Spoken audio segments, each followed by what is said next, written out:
pada kesempatan kali ini kita akan memahami tentang materi strategi algoritmik dan pemrograman,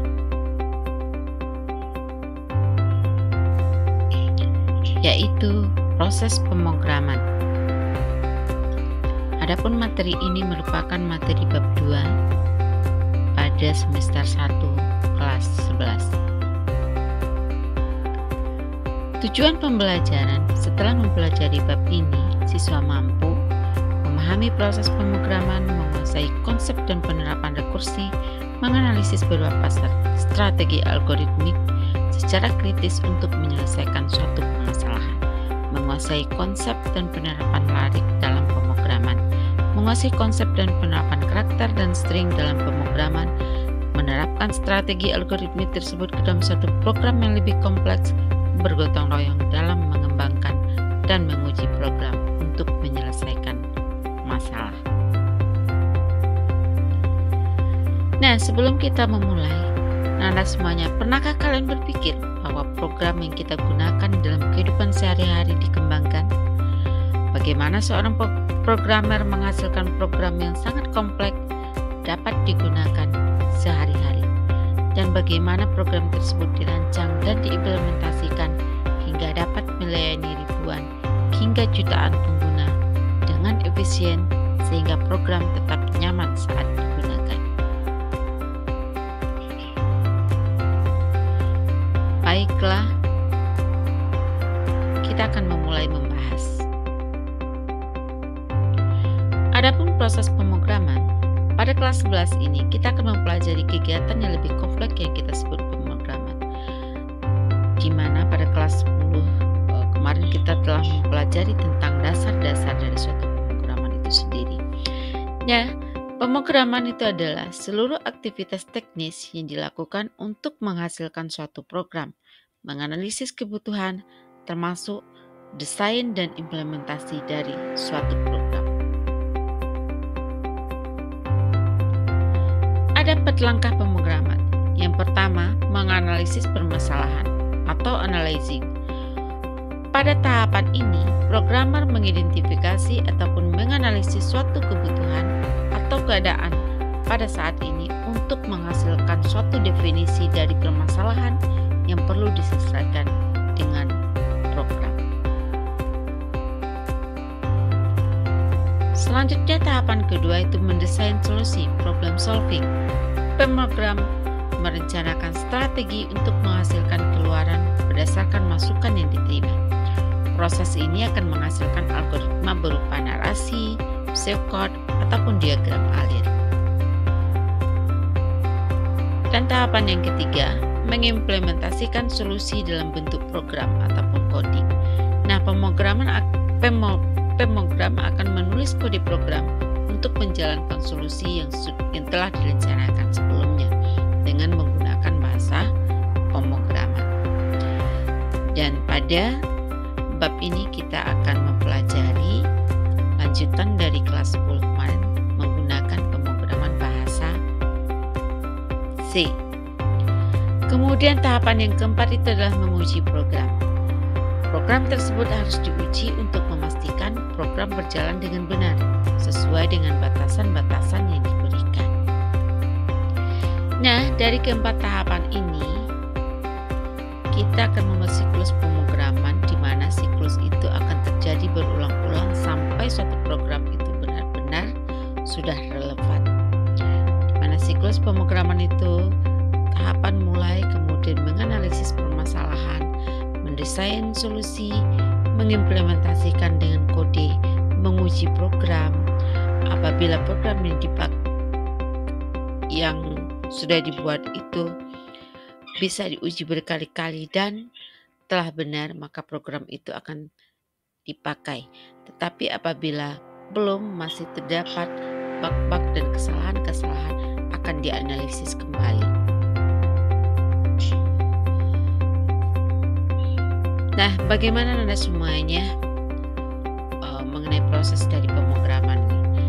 Kali ini kita akan melihat contoh dari kasus siklus pemrograman, yaitu bagaimana kita membuat program yang dapat menentukan apakah sebuah segitiga termasuk segitiga sama kaki, sama sisi, atau segitiga sembarang.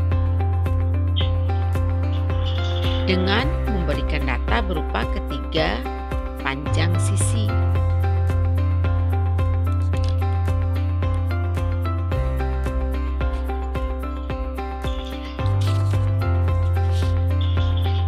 Kita akan melakukan tahapan-tahapan yang sudah kita pelajari, yang itu merupakan 4 tahapan dari pemrograman. Yang pertama itu adalah mendefinisikan masalah, di mana pada tahapan ini kita akan mengidentifikasikan dari jenis segitiga.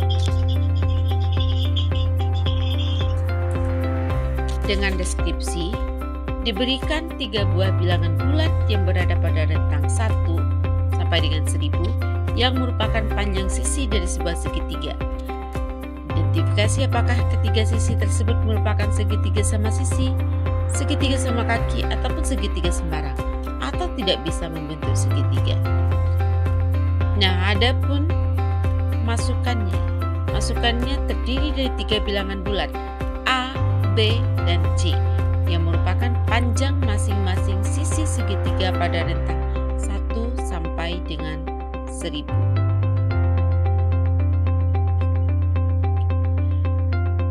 Kemudian kita akan melakukan definisi dari prosesnya. Dari masukan yang telah kita berikan, kita harus menentukan terlebih dahulu apakah ada segitiga dengan panjang sisi-sisi A, B, dan C.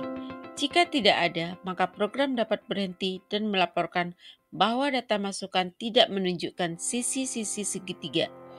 Jika ternyata A, B, dan C merupakan sisi-sisi sebuah segitiga, maka program harus menentukan jenis segitiga apakah yang memiliki panjang sisi-sisi A, B, dan C tersebut.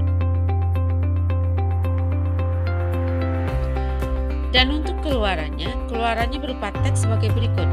Segitiga sama sisi jika masukan berupa segitiga sama sisi, segitiga sama kaki jika masukan berupa segitiga sama kaki, segitiga sembarang jika masukan berupa segitiga sembarang, bukan segitiga jika masukan bukan berupa segitiga. Nah, tahap keduanya adalah merancang solusi. Kita akan menyusun algoritma untuk menyelesaikan permasalahan tersebut. Pertama-tama, untuk menentukan apakah ada segitiga yang memiliki sisi-sisi dengan panjang sesuai masukan yaitu A, B, dan C, maka nilai-nilai tersebut haruslah memenuhi aturan teorema pertidaksamaan segitiga.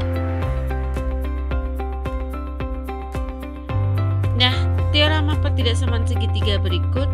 Untuk semua segitiga dengan panjang A, B, dan C, maka haruslah berlaku A tambah B besar dari C.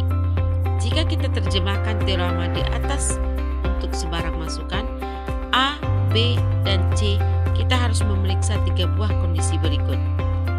Yang pertama, A ditambah B besar dari C, A ditambah C besar dari B, atau B ditambah C besar dari A.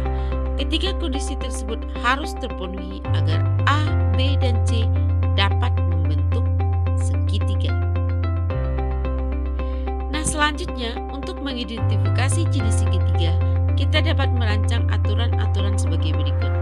Jika 3 panjang sisi sama, maka segitiga tersebut adalah sama sisi. Jika hanya 2 panjang sisi sama, maka segitiga tersebut sama kaki.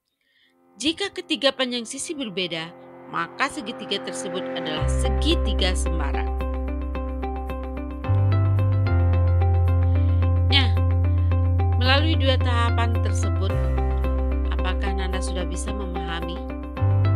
Oke, selanjutnya kita akan melakukan tahapan yang ketiga, yaitu mengimplementasikan solusi dalam bentuk program ataupun coding.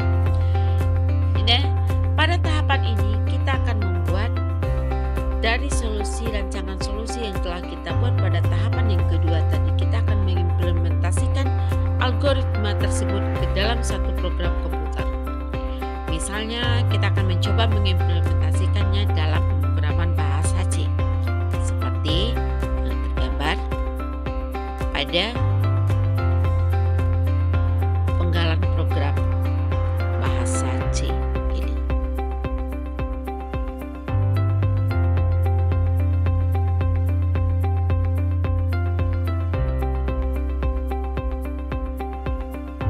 Nana semuanya, apabila kita sudah mengimplementasikan solusi dalam bentuk program, selanjutnya pada tahapan keempat kita akan menguji program tersebut. Kita dapat menguji program tersebut dengan berbagai masukan-masukan yang telah kita masukkan, apakah dari masukan-masukan tersebut akan menghasilkan keluaran-keluaran yang seharusnya, apakah suatu masukan itu merupakan segitiga sama sisi, segitiga sama kaki, bukan segitiga ataupun segitiga sembarangnya. Nah, kita dapat membuat hasilnya dari keluaran program tersebut.